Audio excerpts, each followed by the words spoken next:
Күгәрсен районы Сапаш ауылында ғұмыр итеүсе өләсәйебе Зөләйха Вилдан кызы Ягафарова 90 яшьлек ғүмер байрамын каршы алды. Кадерле кешебезне һеҙҙең каналаша ҡотлап китергә ашығабыҙ дип башланып китә хат юлдары.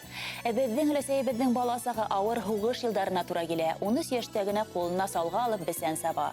Һыйыр ҙа һауа, сүгелдерҙә эшкәртә, хаҡлы ялға сыҡҡансы һөт ия. Ул ваҡыттағы бар ауырлыҡтар да ҡәҙерлебеҙҙең иңенә төшә. Тормош елдәре лә урап үтмәй үҙҙәрен, бала ҡайғыһы ла кисергә тура килә. Бар ҡайғыларын да мосолмандарса сабырлык менән күтәреп, 5 намаҙын ҡалдырмай, доғалар уҡып, барыһына ла изгелек теләп ғүмер итә ул. Әлеге көндә кесе улы Муса һәм килене Рузиләнең ҡәҙер хөрмәтендә йәшәй. Ҡәҙерлебеҙ, һиңә матур байрамыңда ниндәй генә теләктәр теләһәк тә аҙ булыр төҫлө. Бәхетле, һау-сәләмәт, беҙҙе ҡыуандырып тағы ла йәшә әле. Сабыр да һин ябай кешелекле, ҡылған эшең бары изгелек. Шатлыҡтарда үтһен һинең көндәр, бәхеттәрең булһын ғүмерлек. Хоҙай һиңә сәләмәтлек бирһен, беҙҙән һиңә яҡты теләктәр.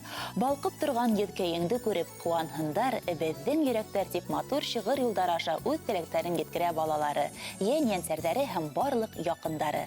Хөрмәтле Зөләйха Вилдан ҡыҙы, һеҙҙең өсөн ҡәҙерле кешеләрегеҙ матур йыр ҙа һайлаған. Рәхим итеп тыңлағыҙ.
Ты